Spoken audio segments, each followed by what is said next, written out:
ora sak dadak kowe ngedumel. Ayo walesen Bathara Indra. Piye? Walesen matek dening aku kowe.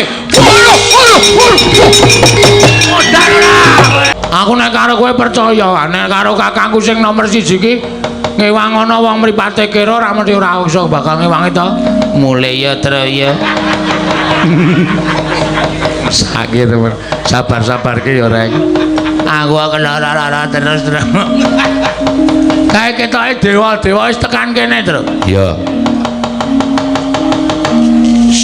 Apa sumbut karo janjiku? Heeh. Bapak wis to setelke? Wis. Kono dilek kono engko nek entek diwalik. Lho. VCD kok diwalik. Sing diwalik TV-ne. Ming sing do nyanyi do gogrok kabeh. Heeh. Tampetoke ya, Tru. Ya wis kono ngati-ati, Go. Aku wae ora ikhlas nek nganti papan dunungku arep digawe geger karo para dewa. Wis tata-tata nek kira-kira aku kalah kowe ngewangi, Tru. Wis ora bakal tak tegake le, kowe cah adiku cah bagus dhewe kok.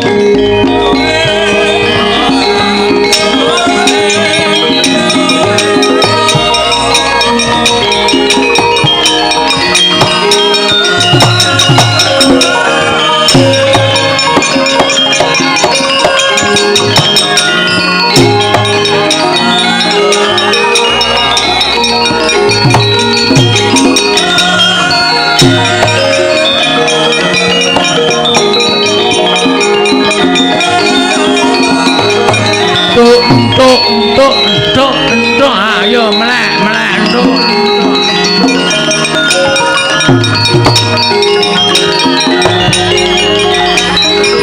Weruh ya aku.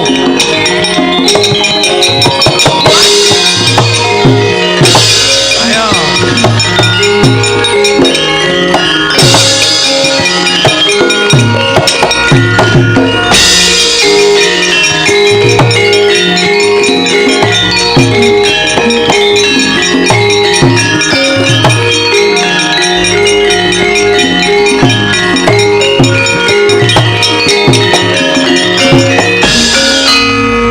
Lamun katututan lamun masa prawira tiktaya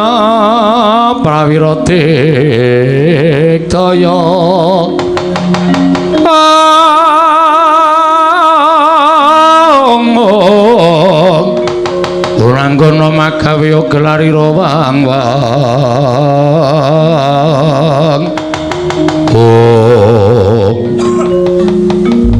ana wong kok sikile sakilan ora kambah lemah. Tukang sulap kowe. Wis. Aja ngawu gawar ngawur. Kita takon lawan panjenengan ulun Bathara Indra Bagong. Weh, lha iki pancen Bathara Guru ki ora ming lelamisan le ngancam karo kahanan dusunku. Ning pancen lahir batin ketok iki dewa Bathara Indra dasar pranyata. Bagong, nun. Semar kudu nyembah kelawan wong atuaku. Siwa Ismaya kudu nganggo tata krama kelawan wong tuaku. Yen kowe isih kepengin entuk Pelemretangga Jiwa lan Jambudipun Nirmala. Lah yen ora kepengin entuk Pelemretangga Jiwa lan Jambudipun Nirmala, aja takon dosa. Papan dunungkumu iki bakal tak besmi, tak bumi angus. Para kawan Bagong.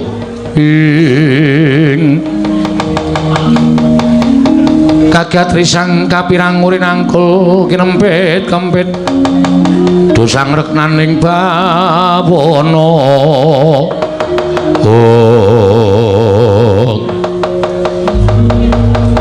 wis dadi niating atiku Ndra. Lho ora basa karo aku. Abokar gelut kok basa.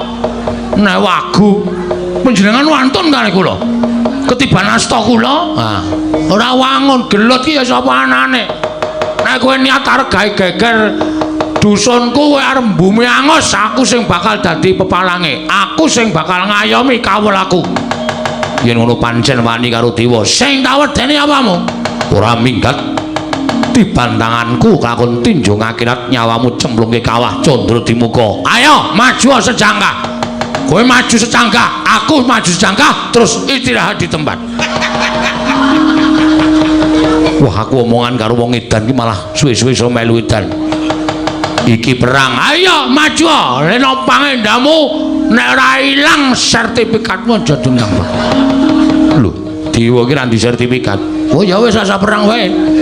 Lho kok ora perang wis dadi kok ora perang. Maju lah ayo. Iki mergane patimu. Kene mergane patimu juga.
Iki ngapa sing teko kira ki?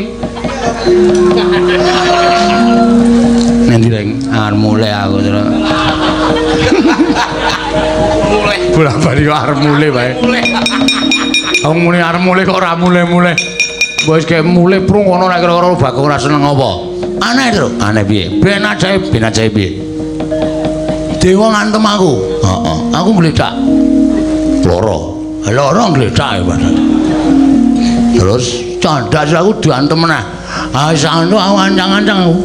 Sing ancang-ancangan, ancang-ancang. Antel ora. Ancang-ancang dewa teko set langsung tak antem. Kaeloaning jagat gawaning para dewa, Tru. Tanem ki ra kena to. Dewane. Heeh. Kaya nganggo aji lembu sekilan. Nek biyen lho, Kong. Biyen aku tau dikandhani karo bapak. Nek dewa iki walate gedhe. Terus nek ngantem dewa iki aja dodo munggah, luwih-luwih nggon rai, ora bakal kena. Mergo kowe menungsa, kana dewa. Terus ngantem, nek ngantem dewa iki dodo medun sekitar peteng, sikil, pupu, kempol lan kono kuwi. Heeh. Keneng mesti keneng. Mati weh. Antem jadamu gletak betot tenan. Sakarmu pokoke. Sing penting pokoke iso menang karo dewa. Minggae, Tru. Iki asli lho iki tenan. Ora ngapusi ta kowe? Ora. Sing ngomong sapa? Bapak. Nek sing ngomong bapak percaya aku.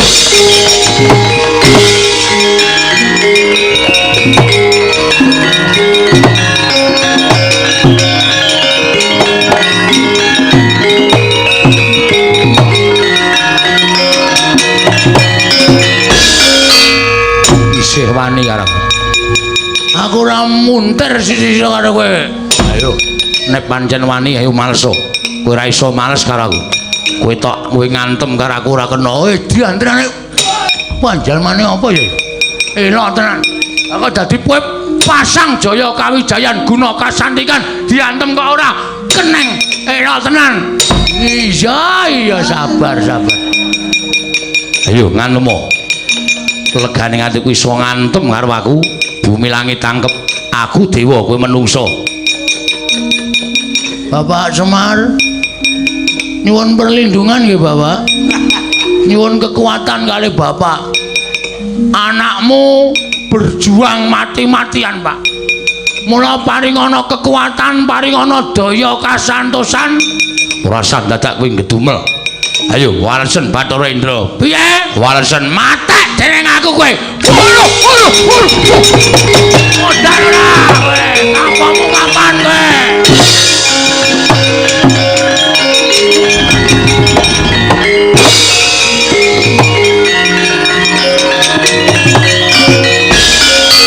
Biar buku karepe dhewe. Waduh. Ana apa kok meringis-meringis? Bagong sajae wis ngerti. Keringkianing dewa mripate mendonong. Kaya nyuwun pangestu karo bapak ning ngantem karo aku sing diantem tutunggon dodo tutunggon sira. Enggak napa. Terus.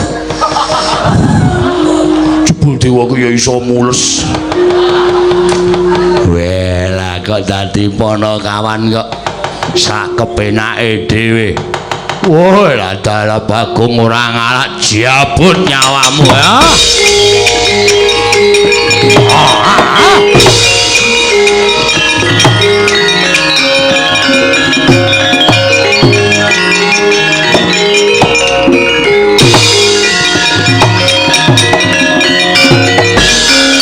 Sapa iki? Dewa jenggote do panca iki. Takon karo aku Yama Dipati, Yama Widuri Dipati. Yama Dipati, ya dasar para nyata. Kowe Bagong wani gendak sikara karo Bathara Indra, kaya adikku. Kowe iso ngantem Bathara Indra. Piye, gleleng ta aku? Kuwi sing nganggo tepa-tepa nek sekuat tenaga iso mletis mau. Wo, ora wawo-wawo. Aku dewa tukang jabut nyawa. Aku namanya jabut untu kulino. Jajal piye?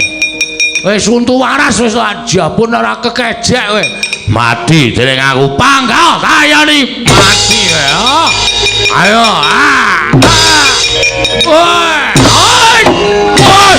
Waduh, Bagong, modal ora kowe.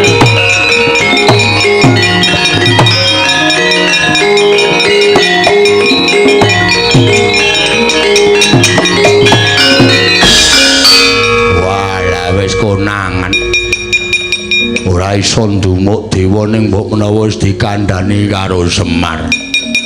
Ora diremet sak kayang.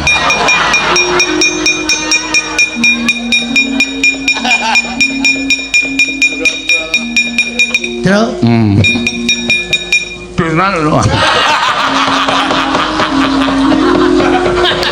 Enggak antil ora. Asli ora cakep tangan. Ah iya. Mula merucut. Halo kae. Bathara Brahma kok. Bathara Brahma. Wah, tak nyiling nggo nyumet rokok. Kok Bathara Brahma nyiling nyumet rokok ora? Dewane geni to. Iya. Bagong, Nun. Kowe wani ngundurke para dewa, ora wedi karo aku. Ah ora wedi sapa-sapa. Aku wedi mung karo wong nagih utang tok. Liyane ora sing tak wedeni. Tak obong omahmu, tak obong desamu nganggo dhewe kekuatanku. Weh, ora macem-macem kowe. Ora mesake karo kawul aku apa? Ora ono mesake karo kamu. Terus siap, Bro. Terus anu apa jenenge? Apa jenenge? Anu apa jenenge? Kuwi lho sing digo nyemprot lho. Selang. Selang dilebokke nang irunge gareng kae. Arep bali aku terus.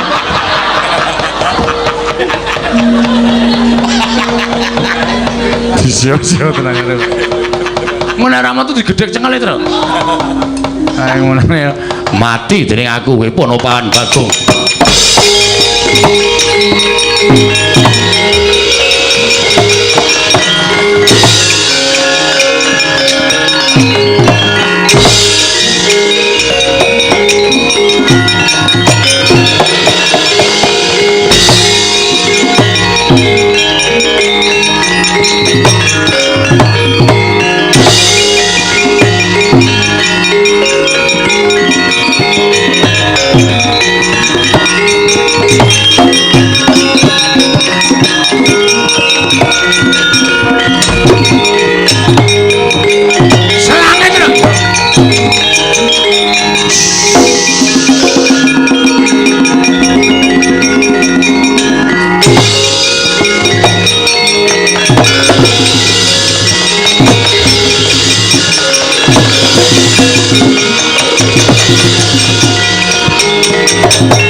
terus gawe blumbang.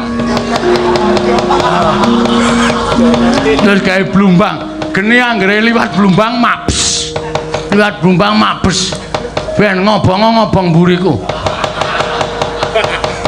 Ora apa-apa. Ayo kowe Bathara Brahma genimu ora ana paedahe. Ayo arep ngetoke apa meneh kowe saiki gane.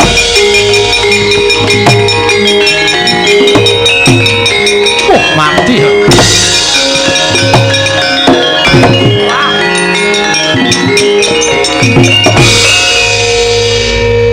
Lek gawe blumbang kejembaren.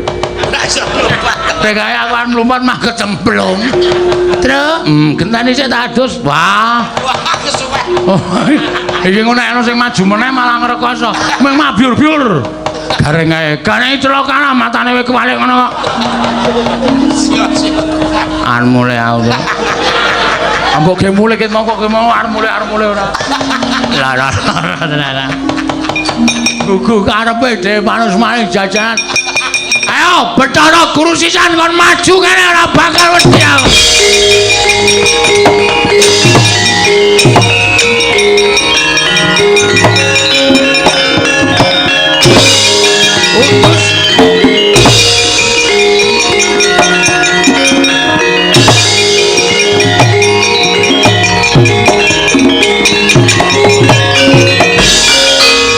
Kok mundur?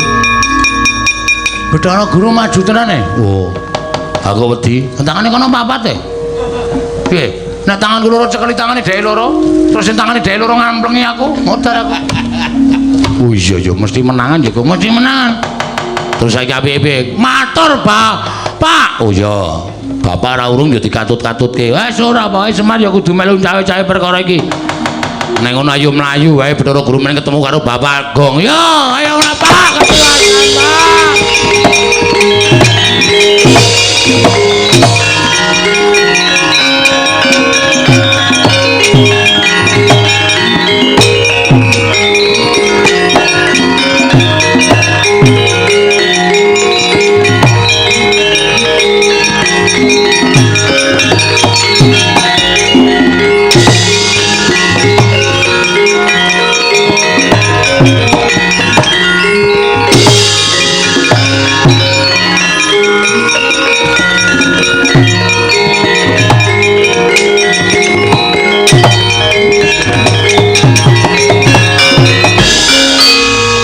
Koden mrayitna semune reseka balik titiyane kandha yane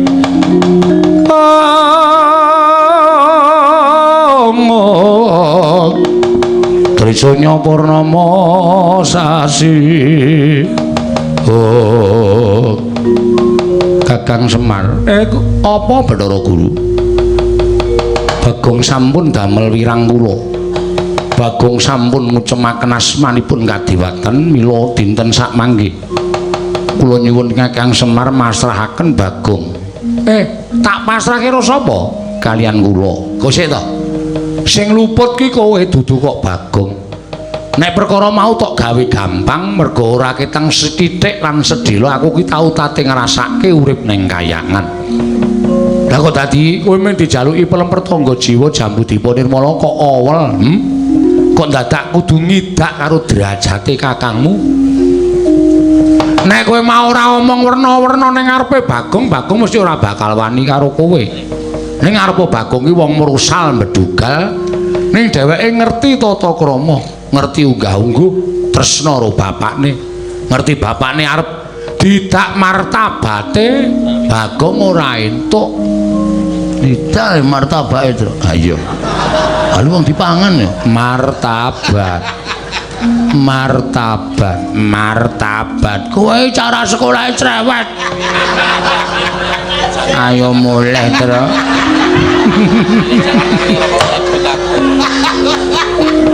nek loro-loro tenan gareng bengi mesake tenan ning gandeng kowe wis arep ngidak martabate Semar Bagong muring kuwi wis bener nanging Bagong sampun mboten pikantuk pangapunten kedah tumut kula wonten kayangan wis kene wae rasa digawe angel saiki nek Bagong arep munggah ning kayangan artuk gawa artuk kapake badhe kula cemplungaken wonten ing kawah mergi Bagong kedah nebus dosanipun gandeng Bagong kuwi anakku sing mangkat ning kayangan aja Bagong aku wae aku wis tuwek aku wis kewowogen mangan gempalaning jagat aku wis kewaregen mangan kahanan donya aku wis tutuk urip nek arep cemplungke kawah cemplungno aku ora apa-apa Pak aja ya Pak aku isih dibutuhke aja Pak wis gak menyang ngono Mir kuwi penemumu dhewe-dhewe to Go aku ki wong ora tau mlebu-mlebu gedang to nek Semarang mangkat mbok ben mangkat ora masalah cemplungke kawah ki engko gak renang ya Mir kusike Condro-dimu kuwi apa kula renang to wah kuwi nggon papan panyiksan menungso waduh ya aja Pak menengo iki nek ora kaya ngene iki ndak ora rampung-rampung aku gawanen Kakang Semar lilo ora lilo ngopo wong ming mati kok ndak tak gondeli tak aweli ngopo aku ki ya wis ngenteni pati mulo nek kuwi nyengkake patine kakangmu aku malah seneng patenono aku ora apa-apa cemplungno ning kawah Pukulun sampun ngantos namung bapak tok Pukulun kula iki saged dados lirunipun adik kula Bagong kula cemplungke kawah iki mboten napa-napa ning kula nderek bapak malah apik kuwi wis ora ana gunane kok kowe urip nang jagat iki mulai ora biar mulai ora betah terus suarane Bagong ngantos ora jamak-jamak